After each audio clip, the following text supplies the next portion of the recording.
2005967. Nama saya Bagu Juni Triana dengan NIM 2002921. Nama saya Putri Rahmawati dengan NIM 2001718. Nama aku Narisa Krisyani Rahman dengan NIM 2000192. Nama aku Janisha Rahma dengan NIM 2004236. Halo, saya Zilan Zulfikar dengan NIM 2005767. Perkenalkan, nama saya Adi Setiadi dengan NIM 2000048. Nama saya Zahra Gaiza Arsyifa dengan NIM 2005823. Baik, di sini kami akan membahas mengenai konsolidasi pada anak perusahaan yang dimiliki kurang dari kepemilikan penuh. Dengan adanya hak pengendali keuangan di anak perusahaan diperlukan juga oleh induk perusahaan untuk mengonsolidasi anak perusahaan tersebut. Nah, pemegang saham yang memiliki lembar saham yang tidak dimiliki induk perusahaan itu tuh biasa disebut secara kolektif sebagai kepemilikan non pengendali atau biasa disebut juga kepemilikan minoritas. Nah, jika induk tidak memiliki kepemilikan penuh gitu ya di anak perusahaan, maka klaim pemegang saham non pengendali itu tuh harus tercermin di laporan keuangan konsolidasi. Nah, bagian kepemilikan non pengendali itu tuh umumnya dikurangkan gitu ya di bagian bawah laporan laba rugi untuk memperoleh laba rugi konsolidasi. Nah, untuk klaim kepemilikan non pengendali atas aset bersih anak perusahaan gitu ya, biasanya tuh disajikan di neraca bagian antara kewajiban dan juga ekuitas pemegang saham, meskipun bisa disajikan juga di bagian paling bawah, bagian ekuitas pemegang saham. Lalu ada pengaruh kepemilikan non pengendali. Nah, ketika anak perusahaan dimiliki kurang dari kepemilikan penuh gitu ya, pendekatan umum yang digunakan untuk konsolidasi sama dengan yang dibahas pada bab sebelum-sebelumnya gitu ya. Nah, akan tetapi untuk prosedur konsolidasi ini tuh harus dimodifikasi sedikit untuk mengakui kepemilikan non pengendali. Perhitungan laba bersih dan saldo laba konsolidasinya pun harus memasukkan kepemilikan non pengendali. Nah, lalu ada laba bersih konsolidasi. Ini tuh merupakan bagian dari total laba perusahaan yang dialokasikan ke pemegang saham induk perusahaan gitu. Laba bersih konsolidasi ini tuh dihitung dengan menambahkan bagian induk atas laba anak-anak perusahaan yang disesuaikan dengan penghapus bukuan diferensial atau penurunan nilai goodwill gitu ya.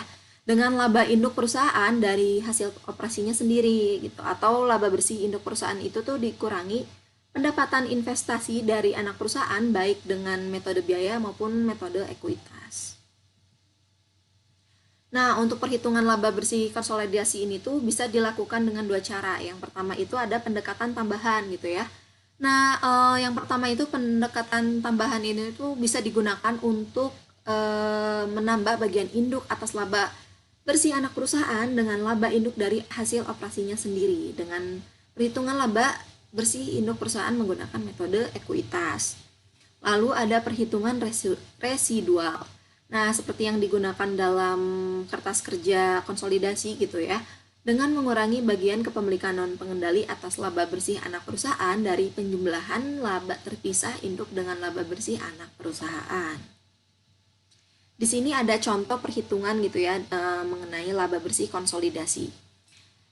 Untuk soalnya, PT Pusaka memiliki 80% saham PT Buritan yang dibeli pada nilai bukunya. Selama tahun 20X1, PT Buritan melaporkan laba bersih 25 juta gitu ya, sebesar 25 juta. Sementara PT Pusaka melaporkan laba sebesar 100 juta dan hasil operasinya sendiri dan pendapatan dengan metode ekuitas sebesar 20 juta. Nah, untuk laba bersih PT Pusaka ini tuh ditulis senilai 120 juta. Mengapa 120 juta? Karena kita laba bersihnya dulu ya. Jadi PT Pusaka melaporkan laba sebesar 100 juta ditambah dengan metode ekuitasnya tersebut tuh 20 juta. Namun di sini ada pengurangan. Pengurangannya atas laba metode ekuitas PT Buritan sebesar 20 juta. Nah, jadi sebenarnya sama-sama aja tetap laporan laba dari PT Pusaka itu sebesar 100 juta. Nah, lalu untuk laba bersih PT Buritan ditulis seperti pada soal sebesar 25 juta. Lalu tinggal ditambahkan saja ya untuk laba bersih konsolidasinya antara laba bersih PT Pusaka dan juga PT Buritan itu tinggal ditambah jadi sebesar 125 juta. Nah, lalu untuk laba yang diatribusikan ke kepentingan non pengendalian itu sebesar 5 juta. 5 juta ini dari perhitungan 25 juta dikurang dengan 80% yang PT Pusaka memiliki saham itu ya, jadi sebesar 5 juta. Jadi untuk laba yang diatribusikan ke kepentingan pengendalian itu tuh sebesar 120 juta. Nah, hasil ini tuh dari pengurangan atas laba bersih konsolidasi dengan laba yang diatribusikan gitu ya, sebesar 5 juta tadi. Maka untuk laba yang diatribusikan ke kepentingan pengendalian itu sebesar 120 juta.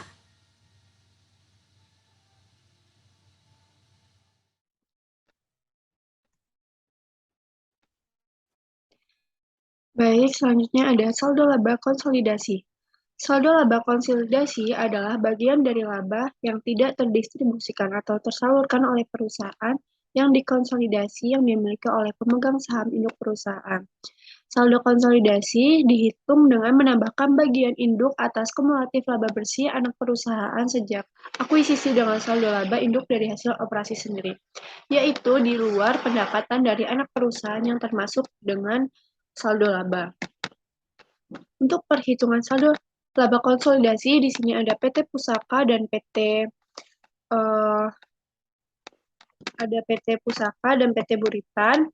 PT Pusaka membeli 80% saham PT Buritan pada 1 Januari 2001 dan mencatat investasi menggunakan metode ekuitas laba bersih dan dividen yang diperoleh dan diumumkan PT Pusaka dan PT Buritan selama 2 tahun setelah akuisisi. Saldo laba konsolidasi pada tanggal 31 Desember 2002, 2 tahun setelah tanggal penggabungan saldo laba konsolidasi pada tanggal 31 Desember 2002, 2 tahun setelah tanggal penggabungan. Di sini ada saldo laba 1 Januarinya PT Pusaka 400 juta dan PT Buritan 250 juta. Nah, laba bersih pada tahun 2001 PT Pusaka itu ada 120 juta dan 25 juta pada PT Buritan. Dividennya ada 30 juta dan 10 juta, sehingga saldo PT Pusaka diperoleh dari saldo laba awal 14 juta ditambah dengan laba bersihnya 120 juta dan dikurang oleh dividen 30 juta sehingga diperoleh 490 juta. Untuk PT Buritan ada saldo laba 250 juta ditambah laba bersih 25 juta dan dividennya ada 10 juta sehingga diperoleh saldo akhirnya pada tanggal 31 Desember 2001 yaitu 265 juta. Nah, untuk laba bersih 2002 PT Pusaka 148 juta dan PT Buritan 35 juta, dividennya 30 juta dan 10 juta sehingga diperoleh dari sisa saldo yang 2001 490 juta ditambah saldo laba bersih 148 juta dan dikurang oleh dividen 30 juta sehingga diperoleh 608 juta. Untuk yang PT Buritan sama dengan PT Pusaka cara perhitungannya. Nah, selanjutnya saldo laba PT Pusaka 31 Desember 2001 ekuitas akrual di PT Buritan sejak akuisisi. Ini diperoleh dari 25 juta laba bersih PT Buritan ditambah 35 juta laba bersih pada 2002. Jadi yang 2001 ditambah dengan yang 2002. Kemudian dikali 0,80. 0,80 ini diperoleh dari yang PT Pusaka membeli 80%. Nah, 80% itu kan 0,80. Jadi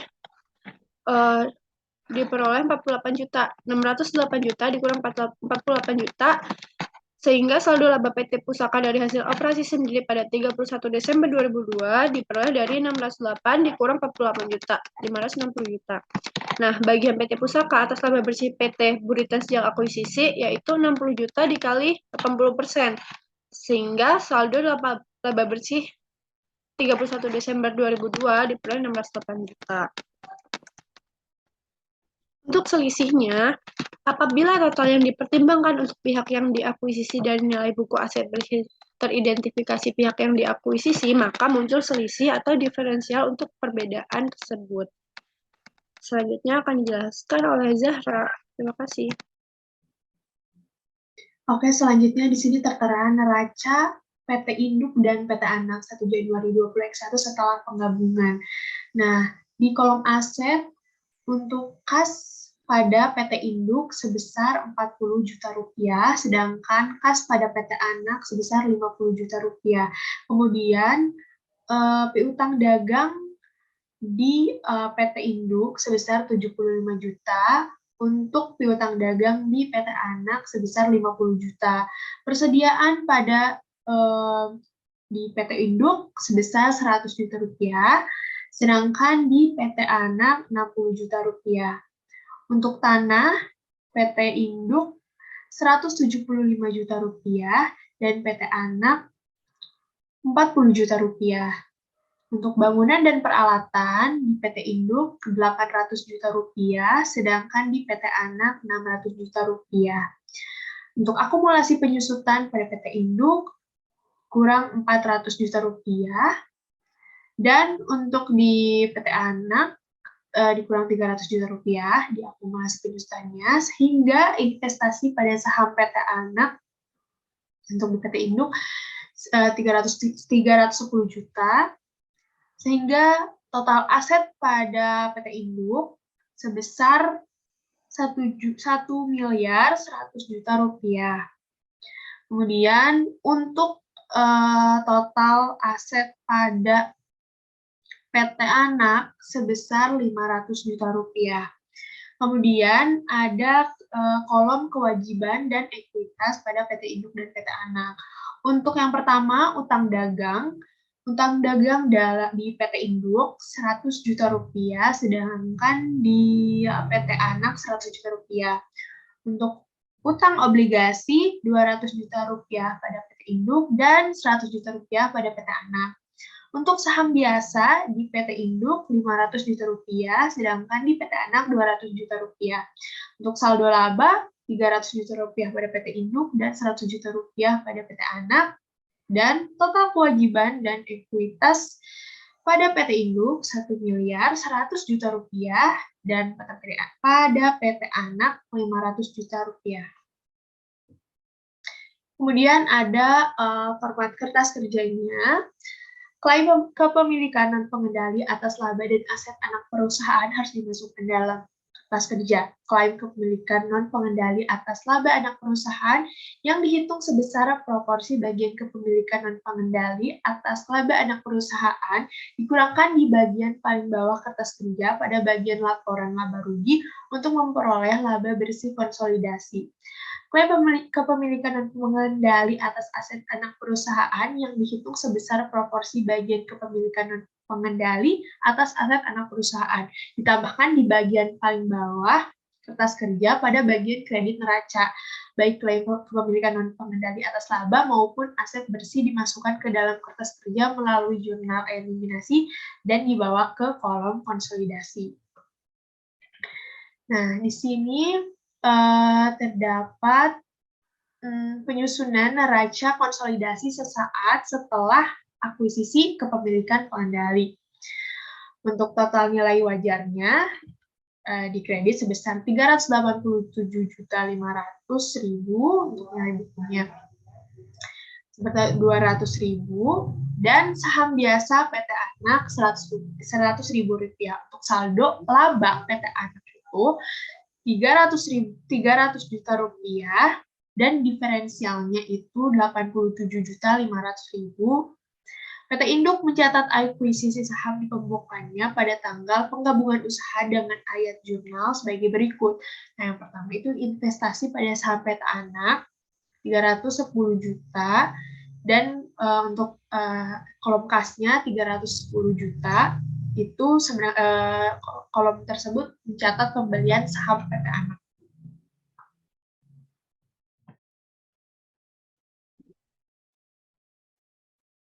Di sini saya akan menjelaskan mengenai laporan posisi keuangan konsolidasian dengan anak perusahaan kepemilikan pengendalian. Nah, sebelum itu, laporan konsolidasi ini adalah laporan di dalam sebuah perusahaan, apalagi laporan konsolidasi sendiri juga bisa menentukan jangka panjang dari laporan keuangan yang nantinya akan dibuat. Nah, laporan keuangan di dalam sebuah perusahaan sendiri juga menjadi salah satu tolak ukur evaluasi kinerja yang digunakan untuk menilai dari kredibilitas dalam perusahaan. Nah, maka dari itu, sebuah perusahaan ini harus mampu gitu ya, membuat dan memiliki laporan keuangan, termasuk laporan konsolidasi sendiri, karena sangat penting. Nah, di sini kita melanjutkan dari pembahasan sebelumnya, yaitu laporan konsolidasi anak perusahaan kepemilikan pengendalian. Dari sini ada kelebihan dari total nilai wajar tadi 387.500.000 dan dari konsiderasi dan kepentingan non pengendalian yang diberikan pada tanggal kombinasi yang melebihi 300 juta dari nilai buku saham PT Anaka sebesar 87.500.000. Nah, ini tadi total selisih 87.500.000, biaya perolehan investasinya itu 387.500.000.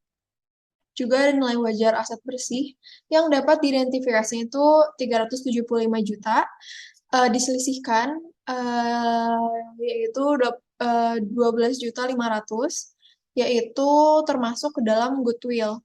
Nah, nilai buku aset bersih yang dapat diidentifikasinya itu ada 300 juta, selisihnya itu kelebihan dari nilai wajar dan nilai buku ini dapat diidentifikasi sebesar 75 juta. Lanjut, di sini ada laporannya, ada akun, PT Induk, PT Anak, eliminasi, dan konsolidasi. Nah, ada kasnya itu 40 juta, PT Induk, PT Anak itu 50 juta. Ini tadi akun-akun yang memang dimasukkan dari saldo laba yang tadi sudah dijelaskan oleh teman saya. Di sini ada kas, piutang dagang, persediaan, tanah, bangunan, dan peralatan, goodwill, investasi pada saham PT Anak, juga ada diferensial atau selisih. Kita langsung saja, ada kasnya konsolidasinya itu 90 juta, piutang dagangnya juga, tidak ada eliminasi, persediaan itu ada eliminasi di debit 5 juta, yaitu menjadi 165 juta, konsolidasinya ada tanah juga, eliminasinya 10 juta, menjadi 225 juta, bangunan dan peralatan, eliminasinya 60 juta, menjadi 1.460 juta. Lalu ada goodwill yang tadi sudah selisih dari yang tadi itu ada 12.500.000.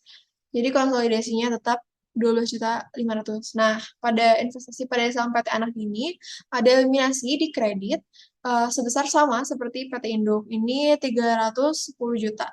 Konsolidasinya berarti 0 dan diferensial atau selisih yang tadi sudah dipaparkan di penyusunan itu ada 87.500.000 di debit dan kredit. Total debitnya untuk PT Induk sebesar 1,5 miliar, PT Anak 800 juta, lalu konsolidasi 2.077.500.000. Nah, untuk akumulasi penyusutannya, di sini kita langsung ke saham biasa, ada eliminasi sebesar 200 juta, ada saldo laba sebesar di debit, eliminasinya 100 juta. Jadi konsolidasinya itu 500 juta untuk saham biasa dan 300 juta untuk saldo laba. Lalu ada kepentingan non pengendalian. Di sini ada eliminasi di kredit sebesar 77.500.000. Lalu kita totalkan, total kreditnya itu ada PT Induk sama 1,5 miliar, PT Anak juga 800 juta, lalu eliminasinya untuk debit dan kredit ini totalnya 475 juta di debit, dan di kredit 475 juta, berarti sama, dan juga konsolidasi di total kredit ini 2.077.500.000. Lalu kita ada nilai aset-aset tertentu dari PT Anak. Nah, ini ada persediaan, nilai bukunya 60 juta, nilai wajarnya 65 juta, kenaikan nilai wajarnya 5 juta. Nah, tanah kenaikannya 10 juta, yang tadi sudah dipaparkan di slide sebelumnya. Bangunan 60 juta. Jadi total kenaikan nilai wajarnya itu 75 juta. Nilai bukunya 400 juta, dan nilai wajarnya 475 juta. Lalu ada saham biasa untuk PT Anak 200 juta, saldo laba 1 Januari 100 juta, diferensialnya selisihnya atau diferensial 87.500.000. Lalu ada investasi pada saham PT Anak sebesar di kredit sebesar 310 juta. Dan di sini ada kepemilikan non pengendali yang tadi 77.500.000. Ini tuh adalah mengeliminasi saldo investasi awal dan memunculkan kepemilikan non-pengendalian. Lalu selanjutnya ada persediaan. Yang kenaikan nilai wajar ini kita masukkan 5 juta, tanah 10 juta, bangunan dan peralatan 60 juta, goodwill-nya jangan lupa itu 12.500.000. Juga ada diferensialnya sebesar 87.500.000 dan dialokasikan itu adalah mengalokasikan diferensialnya. Lalu ada akuisisi pemilikan pengendali. Di sini ada PT Induk dan PT Anak. PT Anak ini memiliki 140 juta, PT Anak ini laba si terpisahnya PT Induk sebesar 50 juta, laba bersihnya juga 30 juta, dividennya 60 juta. Lalu di tahun berikutnya adalah 160 juta untuk PT Induk. Laba operasi terpisah PT Induk ini di PT Anak 75 juta, laba bersih PT Anak 40 juta, dividennya 60 juta. Jadi terkait dengan aset di mana terdapat alokasi 70 juta, diferensial pembelian gitu. Nah, asumsi ini bahwa seluruh persediaan telah terjual pada tahun tersebut, bangunan dan peralatan mempunyai sisa masa ekonomis itu 10 tahun sejak tanggal penggabungan, dan metode yang digunakan dalam penyusunan ini garis lurus. Goodwill juga memiliki masa ekonomis 5 tahun dari tanggal penggabungan, dan PT Induk mencatat akun investasi pada PT Anak menggunakan metode ekuitas. Lalu ada laporan keuangan konsolidasian dengan anak perusahaan kepemilikan pengendalian. Nah, tahun awal kombinasi yaitu asumsikan PT Induk ini dan PT Anak melaporkan laba dan dividen pada figur 5, 4 terkait dengan aset di mana terdapat alokasi 70 juta selisih pembelian. Asumsikan bahwa seluruh persediaan ini terjual pada tahun, kita asumsikan 2021, umur ekonomis bangunan dan peralatan adalah 10 tahun sejak tanggal kombinasi bisnis atau metode garis lurus tadi yang sudah dipaparkan sebelumnya. Masa ekonomis goodwill ini 5 tahun sejak tanggal kombinasi bisnis. Nah, PT Induk mencatat akun investasi PT Anak menggunakan metode garis lurus. Ayat jurnal induk perusahaan ini mencatat pembelian saham PT Anak. Yang pertama, investasi saham pada PT Anak di debit sebesar 310 juta, di kasnya juga 310 juta untuk kredit. Nah, mencatat pendapatan mode ekuitas 50 juta dikali 80%. Jadi, investasi saham PT Anak 40 juta dan pendapatan dari anak perusahaan di kredit 40 juta. Lalu mencatat dividen PT Anak yang 30 juta dikali 80% menjadi kas 24 juta, juga investasi saham pada PT Anak 24 juta. Nah, sebagai tambahan, PT Induk ini harus menghapus bukukan sebagian diferensial pembelian melalui ayat jurnal sebagai berikut. Nah, ini pendapatan dari anak perusahaan sebesar 4 juta yang ada di saldo itu aset banding 10, lalu investasi pada saham PT Anak 4 juta di kredit. Ini tuh menyesuaikan laba yang terkait pada diferensial persediaan yang terjual. Lalu ada pendapatan dari anak perusahaan 4.800.000 dan investasi pada saham PT Anak 4.800.000 di kredit. Amortisasi diferensial yang terkait pada bangunan peralatan. Nah, 48 juta yang dibagi per 10 gitu. Jadi 4.800.000. Lalu ada tahun penggabungan usaha. Ini ada ayat jurnal eliminasi kerja konsolidasi. Ada pendapatan dari anak perusahaan yaitu 31.200.000 di debit, dividen diumumkan 24 juta di kredit, investasi pada saham PT Anak 7.200.000 di kredit. Nah, ini mengeliminasi pendapatan dari anak perusahaan. Lalu ada pendapatan untuk pemilikan non pengendali 7.175.000, dividen diumumkan 6 juta, investasi pada saham PT Anak 1.175.000 di kredit. Ini adalah mengeliminasi pendapatan dari anak perusahaan.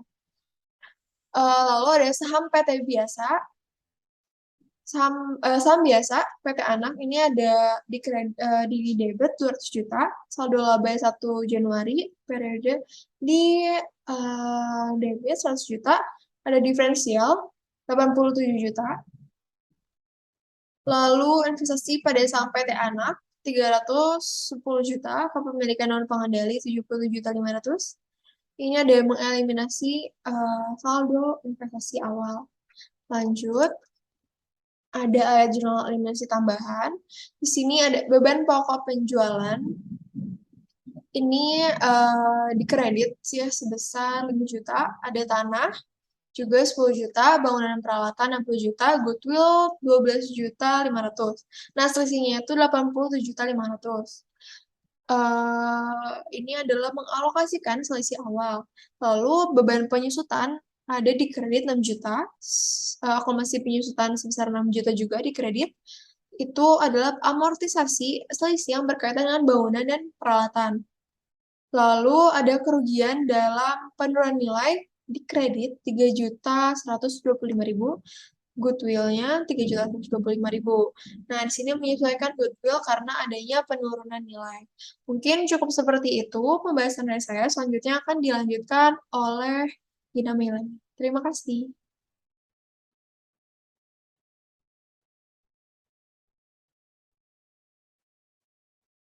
Baik, terkait dengan tahun kedua kepemilikan, penerapan metode ekuitas dan prosedur konsolidasi ditetapkan pada tahun kedua kepemilikan dan setelahnya mengikuti prosedur yang sama dengan konsolidasi pada tahun pertama. Diilustrasikan melalui contoh berkelanjutan pada PT Induk dan juga PT Anak selama tahun 2002. Nah, di sini ada ayat jurnal PT Induk yang dimana kasnya mempunyai 32 juta, lalu investasi pada saham PT Anak yaitu 32 juta juga, dan dicatat menjadi catatan dividen pada PT Anak sebesar 40 juta dikali 0,80.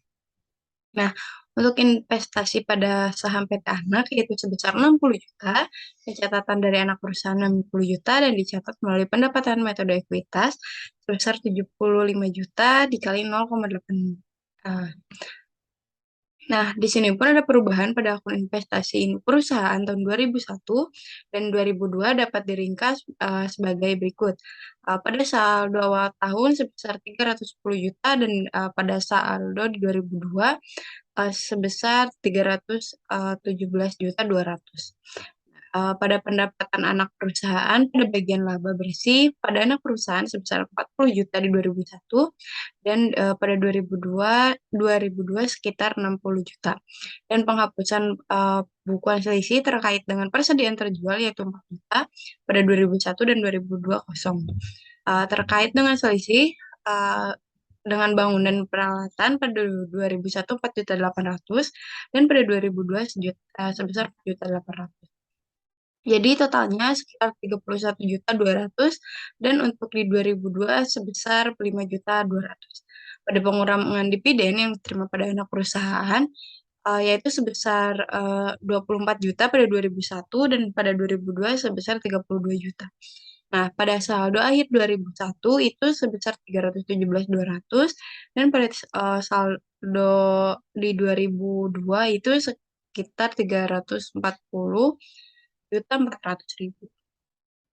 Nah, di sini ada berikut kertas kerja konsolidasi tahun kedua setelah kombinasi bisnis. Bisa dilihat pada kertas kerja ini. Lalu pada pendapatan dari anak perusahaan sebesar 55.200 yang diumumkan yaitu sebesar 32 juta dan investasi pada PT Anak sebesar 23.300. Lalu pada pendapatan kepentingan non pengendalian sebesar 13.800 dividen yang diumumkannya sebesar 8 juta dan keuntungan non pengendaliannya sebesar 5.800. Lalu pada saham PT Anak sebesar 200 juta, saldo laba di 1 Januari 2018 sebesar 125.500 dan selisihnya adalah sebesar 73.375.000. Nah, untuk investasi pada saham PT Anak sebesar 317 juta, serta kepentingan non pengendalian sebesar 78.675.000, lalu mengeliminasi saldo investasi awal sebesar 120 juta dikurang 2.500 menjadi 122.500. Di sini ada kesalahan penulisannya. Nah, bisa dilihat juga terkait dengan pendapatan non pengendali di 2002, yaitu pendapatan alokasi yang untuk kepentingan non pengendalian sebesar 13.800.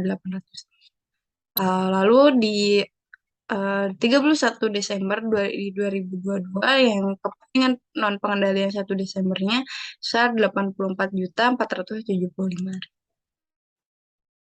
Nah, adapun penghentian konsolidasi, anak perusahaan terkonsolidasi dikeluarkan dari konsolidasi jika tidak lagi memenuhi kriteria konsolidasi. Biasanya karena induk perusahaan tidak lagi memiliki anak atas anak perusahaan, misal anak perusahaannya bangkrut. Lalu, pada beberapa kasus, anak perusahaan juga tidak memenuhi kualifikasi untuk dilaporkan dengan menggunakan metode ekuitas dan induk harus melaporkan dengan metode biaya ketika terjadi perubahan metode. Akuntansi seperti laporan keuangan setelah perubahan terjadi dipandang sebagai laporan keuangan entitas berbeda. Nah, adapun dengan contohnya bahwa diasumsikan bahwa PT Induk menjual 3 kuartal dari 80% kepemilikan dari PT Anak pada 1 Januari 2002 senilai 246 juta dan yang menyisakan kepemilikan 20% saham beredar pada PT Anak pada tanggal tersebut. Diasumsikan bahwa nilai wajar PT Anak secara keseluruhan adalah 410 juta rupiah. Tercatat 80% PT Induk di PT Anak adalah 317.200.000 rupiah. Dapat ditunjukkan sebelum di bab ini diasumsikan pada bagian PT Induk yang persisnya 20% di PT Anak adalah sekitar 82 juta. PT Induk menjual saham PT Anak dihitung sebagai berikut. Untuk penerimaan kasnya sebesar 246 juta, nilai wajar kepentingan saham tersisa PT Induk di PT Anak yaitu 82 juta. Nah, yang dimana jumlah dari keseluruhannya yaitu sekitar 328 juta. Total kepentingan PT Induk di PT Anak pada tanggal penjualan yaitu 317 juta. Keuntungan atas penjualan 60% kepentingan di PT Anak yaitu 10.800. Nah, PT Induk melaporkan keuntungannya 10.800 pada laba 2002. Baik, selanjutnya akan dilanjutkan oleh pemateri yang berikutnya.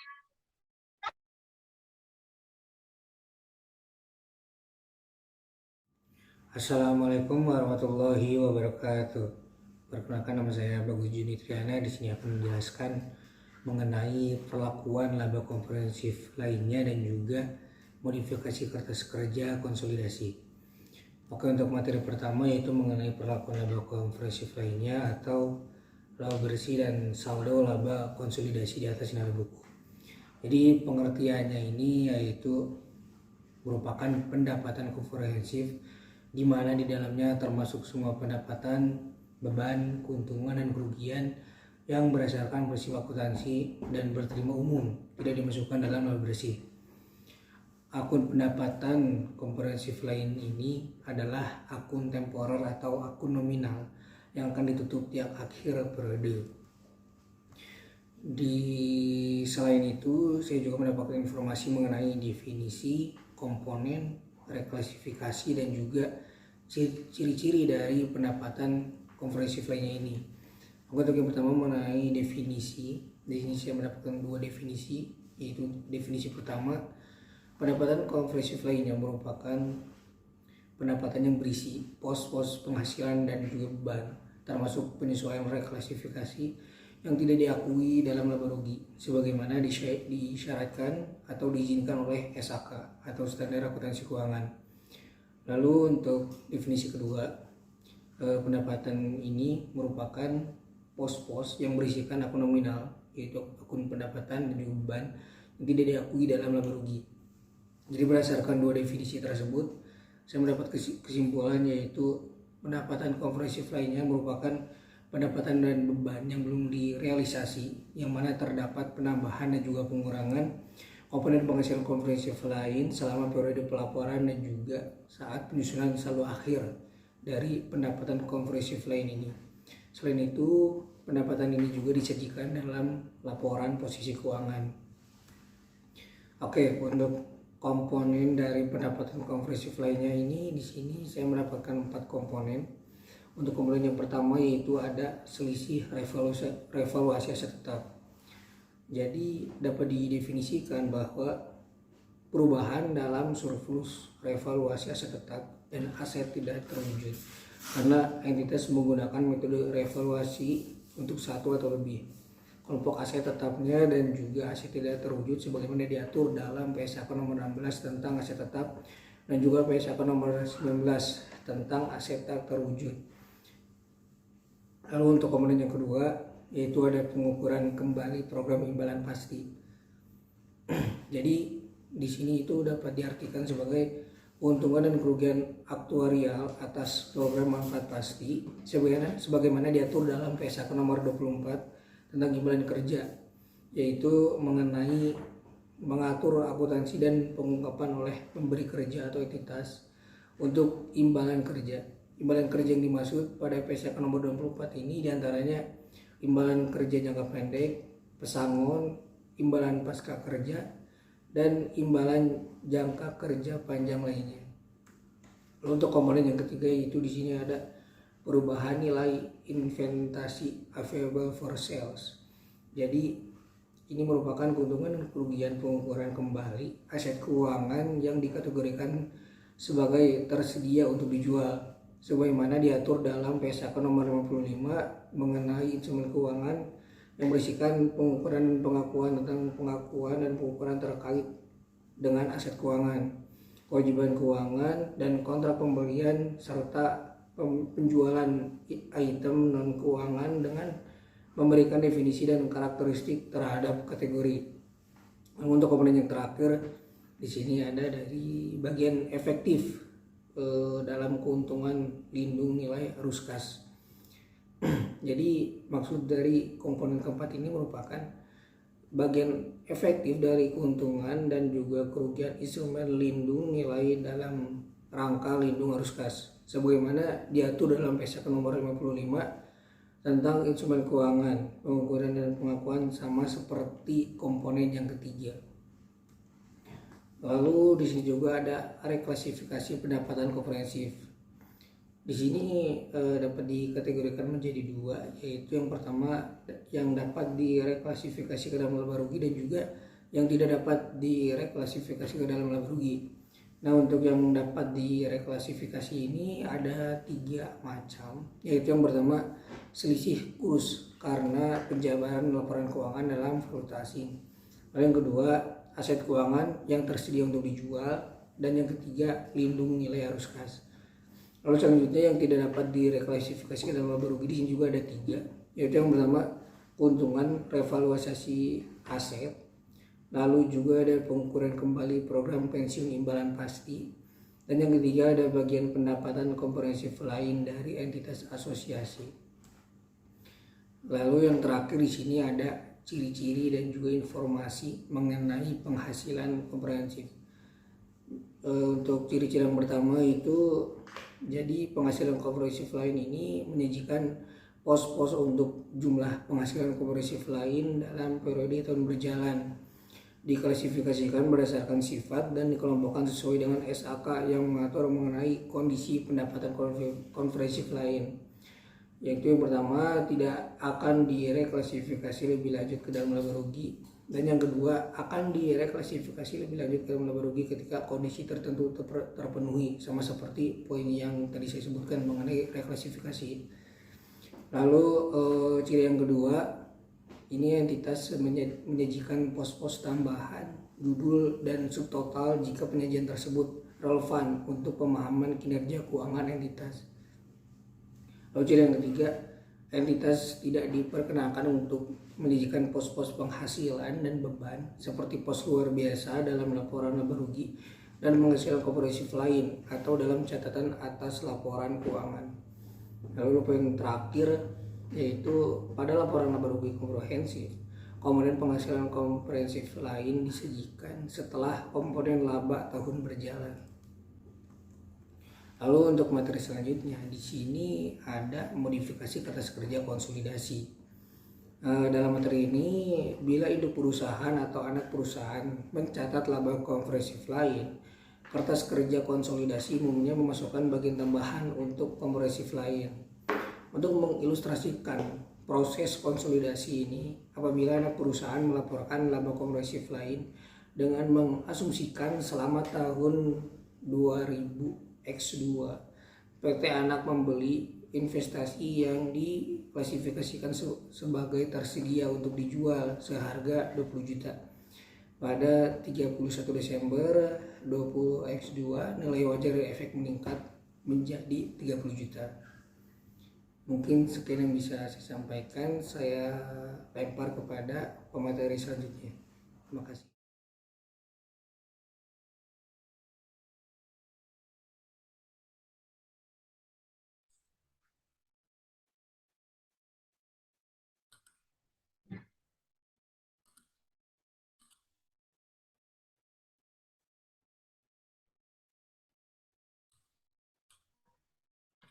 Baik, seperti yang tadi telah saya sebutkan bahwa di sini saya akan menjelaskan mengenai ayat jurnal penyesuaian yang dicatat oleh anak perusahaan. Nah, di sini seperti yang kita bisa lihat ada contoh daripada pencatatan ayat jurnal penyesuaian yang dicatat oleh anak perusahaan, yaitu pada tanggal 31 Desember tahun 2000 sekian, PT Anak mengakui peningkatan nilai wajar atas efek tersedia untuk dijual yang dimilikinya dengan mencatat ayat jurnal penyesuaian berikut.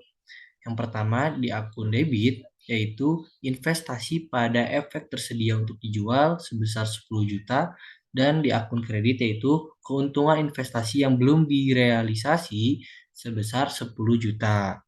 Nah, akun keuntungan investasi tersebut yaitu dalam kurung mencatat peningkatan nilai wajar efek tersedia untuk dijual. Maka dari itu, keuntungan belum direalisasi tersebut tidak dimasukkan ke dalam laba bersih anak perusahaan, tapi dilaporkan sebagai elemen dari laba komprehensif lainnya. Nah, baik, selanjutnya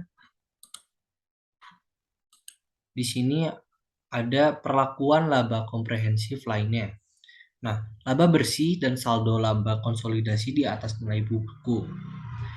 Lalu di sini terdapat pendapatan komprehensif yang dimana di dalamnya itu termasuk semua pendapatan, beban, keuntungan, dan kerugian yang berdasarkan prinsip akuntansi berterima umum tidak dimasukkan dalam laba bersih. Akun pendapatan komprehensif lain adalah akun temporer yang ditutup tiap akhir periode. Nah, ini merupakan contoh daripada pencatatan ayat jurnal penyesuaian pada PT Anak ya. Nah, baik, selanjutnya kita ke ayat jurnal penyesuaian yang dicatat oleh induk perusahaan.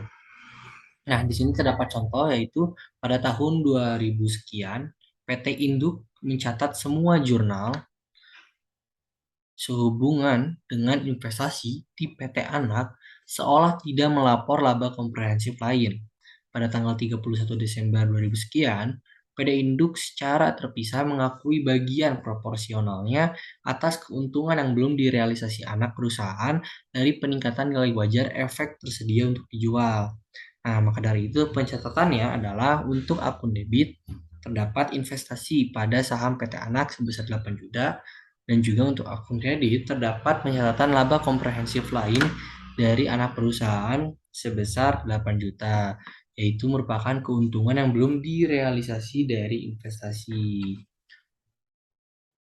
Nah, baik, mungkin cukup sekian pemaparan yang bisa saya sampaikan terkait ayat jurnal penyesuaian yang dicatat oleh anak perusahaan dan juga eh, ayat jurnal penyesuaian yang dicatat oleh induk perusahaan. Mungkin sekian dari saya lanjutkan kepada teman saya.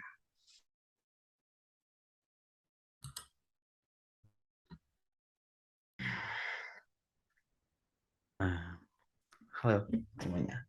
Perkenalkan nama saya Zidan Fikar gitu. Di sini saya akan menjelaskan terkait prosedur konsolidasi dan juga kertas kerja konsolidasi tahun kedua setelah kombinasi bisnis gitu. Nah,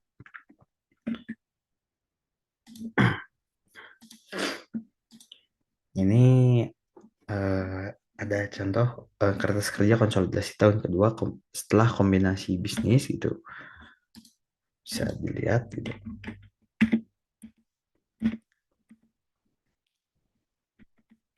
Gitu. Konsolidasi keduanya gitu. Sedangkan untuk teknik dan prosedur konsolidasi gitu. Kertas kerja konsolidasi merupakan suatu alat untuk menghimpun dan mengorganisir informasi yang diperlukan untuk mempersiapkan laporan keuangan konsolidasi bagi induk perusahaan dan anak perusahaannya.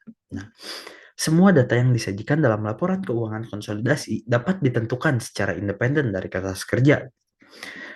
Nah, itu laporan keuangan konsolidasi akan sama tanpa memperhatikan metode akuntansi seperti ekuitas tidak lengkap atau biaya.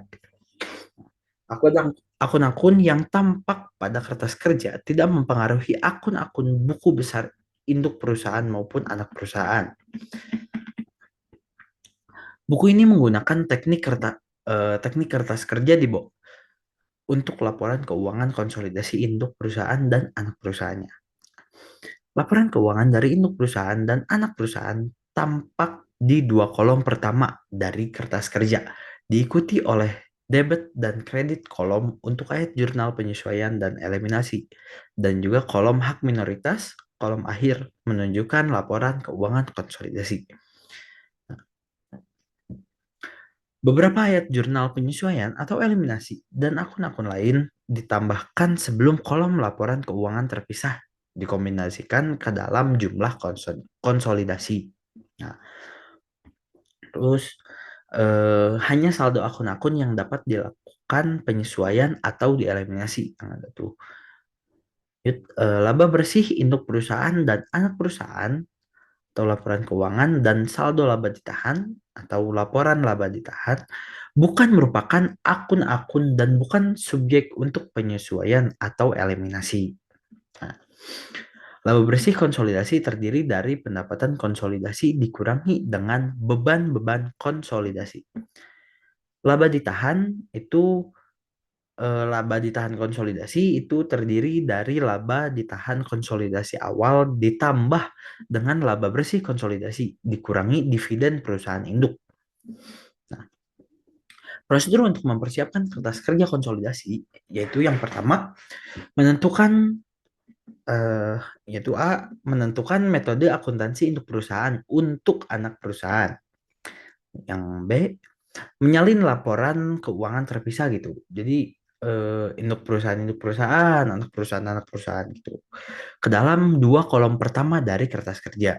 Nah, yang C itu memasukkan akun-akun kertas kerja konsolidasi ke dalam kolom ayat jurnal penyesuaian dan eliminasi pada yang pertama penyesuaian terhadap kesalahan-kesalahan atau pembatalan-pembatalan dalam laporan keuangan masing-masing perusahaan. Yang kedua, mengeliminasi laba dan rugi antar perusahaan. Yang ketiga, mengeliminasi laba dan dividen anak perusahaan serta penyesuaian akun investasi anak perusahaan ke saldo awal periode. Yang keempat, itu mengeliminasi akun resiprokal, yaitu investasi pada anak perusahaan dan akun ekuitas anak perusahaan, memasukkan hak minoritas awal dan memasukkan perbedaan biaya investasi yang belum diamortisasi dengan nilai buku. Nah, eh,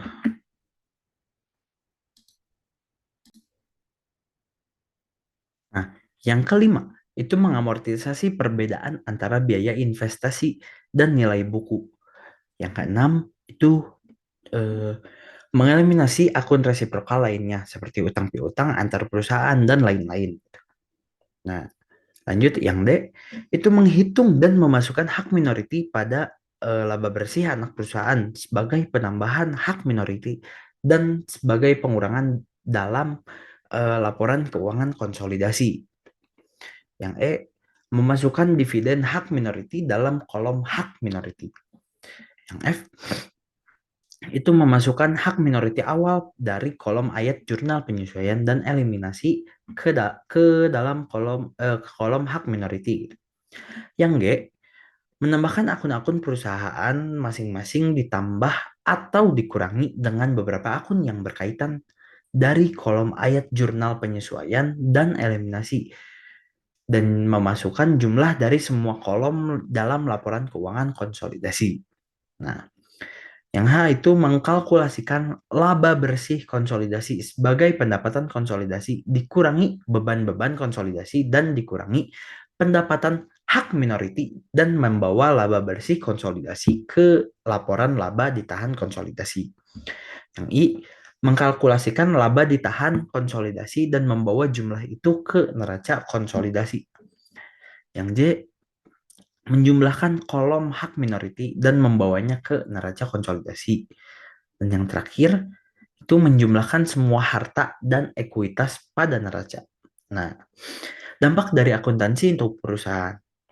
Yang pertama itu, laporan keuangan konsolidasi tidak dipengaruhi oleh metode akuntansi yang digunakan oleh induk perusahaan untuk investasinya di anak perusahaan, ekuitas tidak lengkap atau biaya. Tapi akun-akun dalam kertas kerja yang menjadi acuan untuk laporan keuangan konsolidasi berbeda di bawah 3 metode. Nah, di bawah metode ekuitas, laba bersih induk perusahaan sama dengan laba bersih konsolidasi dan laba ditahan sama laba ditahan induk perusahaan sama dengan laba ditahan konsolidasi. Nah, hal ini tuh nggak benar gitu menurut dua metode yang lainnya gitu, yang ekuitas tidak lengkap atau biaya gitu. Nah, di bawah metode ekuitas tidak lengkap, induk perusahaan mengambil kembali sahamnya dari laba bersih anak perusahaan. Tetapi menghilangkan beberapa atau semua perbaikan dari metode ekuitas seperti selisih biaya amortisasi nilai buku gitu. Nah, pendekatan tradisional untuk konsolidasi, kertas kerja konsolidasi pertama mengeliminasi laba investasi dan dividen yang diterima dari anak perusahaan dan menyesuaikan akun investasi ke dalam saldo awal periode gitu. Jumlah dari penyesuaian akan bergantung pada apa yang dihilangkan gitu dari aplikasi metode ekuitas yang benar.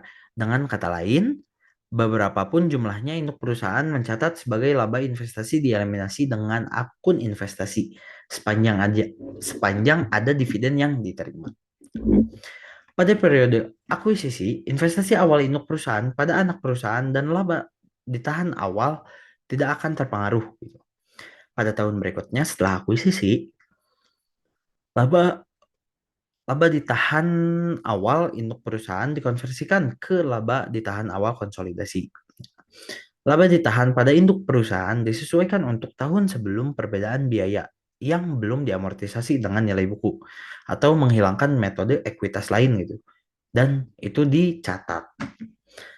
Penyesuaian ini harus dibuat setiap tahun karena akun-akun kertas kerja tidak dimasukkan dalam buku induk perusahaan. Nah, yang kedua itu konversi ke pendekatan ekuitas. Kertas kerja adalah yang pertama dibuat untuk mengkonversikan akun-akun induk perusahaan ke dalam metode ekuitas. Nah, dan dana dari kertas kerja akan sama seperti yang disajikan dengan metode ekuitas. Nah, dan untuk di bawah metode biaya, induk perusahaan mencatat laba dividen dibanding laba investasi. Saldo akun investasi sebagai biaya awalnya kecuali ketika dividen mengurangi laba ditahan anak perusahaan di bawah laba ditahan pada tanggal akuisisi dari investasi. Yang B, itu kerugian anak perusahaan yang signifikan dan permanen akan mengurangi modal anak perusahaan. Pendekatan tradisional dari konsolidasi itu pada saat tahun akuisisi, pendapatan dividen dan dividen yang dibayar yang resiprokal dieliminasi pada ayat pertama. Ayat jurnal kedua mengeliminasi saldo investasi dan ekuitas yang resiprokal dan mencatat goodwill dan hak minoritas awal periode. Prosedur konsolidasi lainnya sama dengan prosedur berdasarkan metode ekuitas. Tahun setelah akuisisi, jurnal yang pertama kali dibuat adalah menyesuaikan akun investasi pada anak perusahaan untuk saham induk perusahaan dari laba ditahan anak perusahaan yang meningkat pada ekuitas sejak akuisisi dan mengkreditkan jumlah itu pada laba ditahan awal induk perusahaan. Nah, jurnal ini juga menentukan hubungan timbal balik antara investasi dalam rekening ekuitas perusahaan pembantu dan mengubah sisa laba ditahan awal perusahaan induk menjadi laba ditahan awal gabungan. Proses konsolidasi selanjutnya itu mengikuti pokok-pokok selama tahun akuisisi.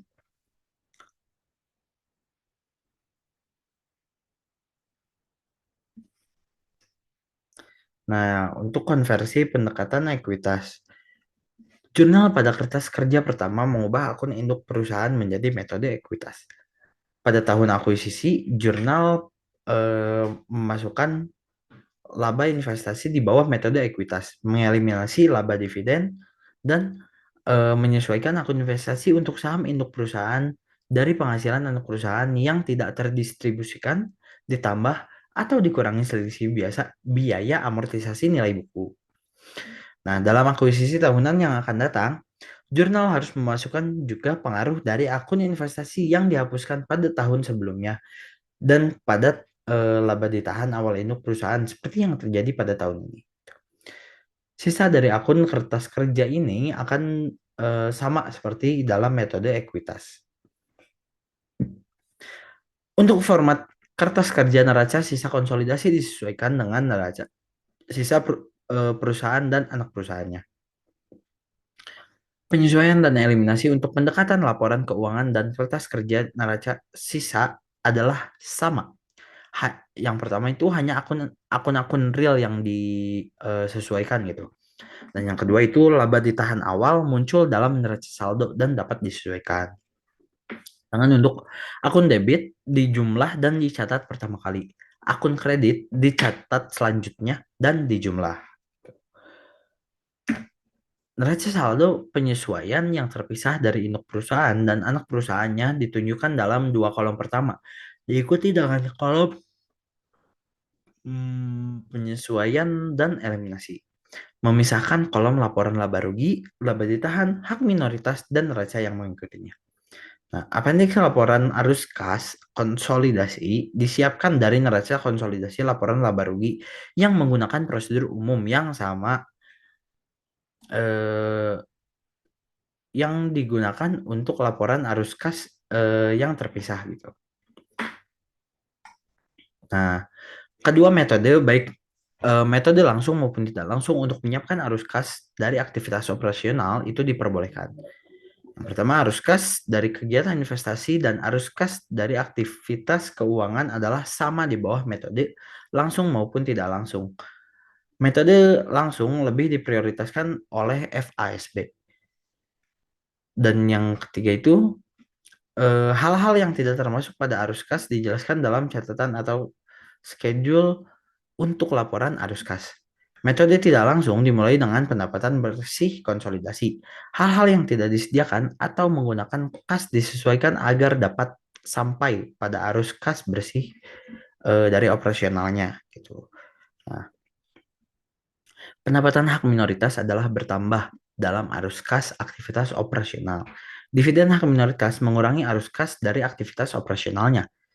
Jumlah bersih pada pendapatan mengurangi dividen yang diterima dari ekuitas investi. Contohnya itu perubahan dalam akun investasi itu. Dikurangi dari laba bersih dalam arus kas pada aktivitas operasionalnya dari laporan arus kas gitu. Jika dividen yang diterima lebih besar daripada laba dari ekuitas investi, jumlah bersih adalah tambahan untuk laba bersih. Nah, laba dari ekuitas investi menambah laba tanpa meningkatkan kas karena penambahannya telah tercermin pada akun investasi. Dan yang terakhir itu dividen yang diterima dari ekuitas investi menambah kas tanpa menimbulkan laba karena dividen telah tercermin dalam akun investasi itu. Ya mungkin itu